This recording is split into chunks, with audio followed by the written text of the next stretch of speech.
História do rei que fazia desertos. Era uma vez um rei que nascera com um defeito no coração e que vivia num grande palácio, como sempre costumam ser os palácios dos reis. Cercado de desertos por todos os lados, menos por um.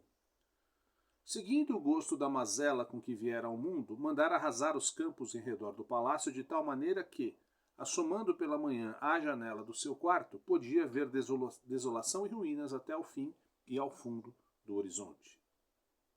E quem isto ler e não for contar, em cinza morta se há de tornar.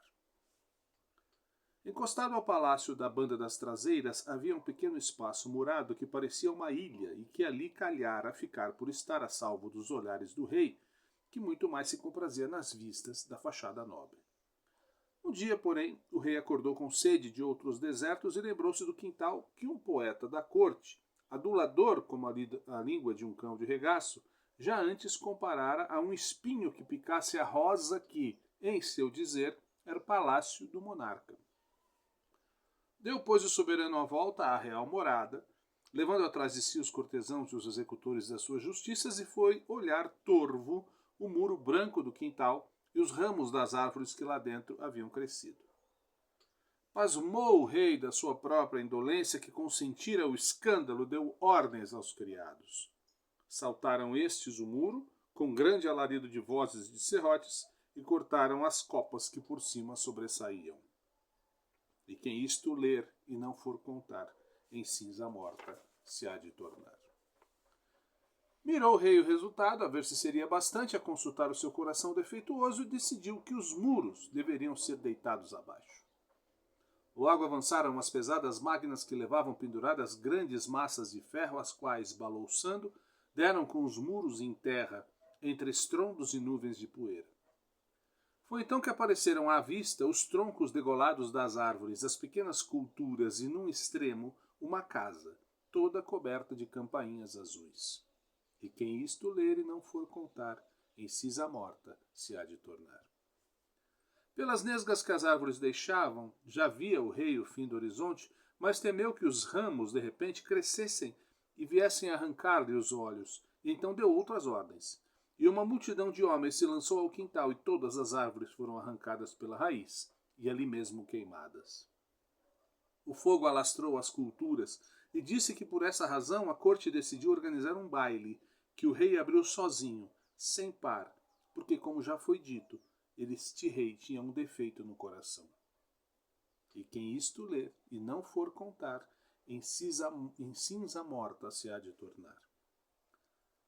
Acabou a dança quando se apagavam as últimas labaredas e o vento arrastava o fumo para o fundo do horizonte.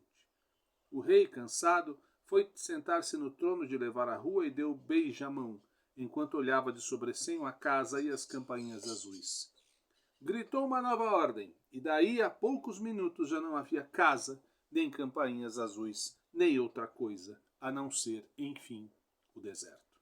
E quem isto ler e não contar, em cinza morta se há de tornar. Para o malicioso coração do rei, o mundo chegara finalmente à perfeição.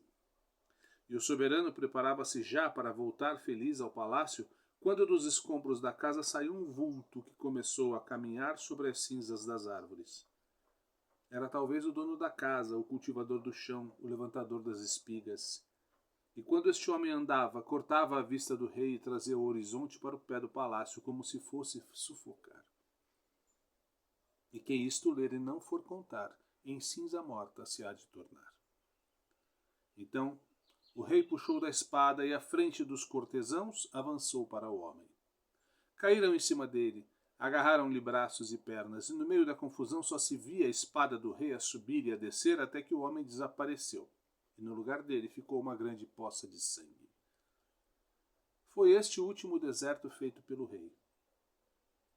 Durante a noite, o sangue alastrou e cercou o palácio como um anel, e na noite seguinte o anel tornou-se mais largo e sempre mais, até ao fim e ao fundo do horizonte. Sobre este mar, há quem diga que virão navegando um dia barcos carregados de homens e sementes, mas também quem afirme que quando a terra acabar de beber o sangue, nenhum deserto será jamais possível refazer sobre ela. E quem isto ler e não for contar, em cinza morta se há de tornar.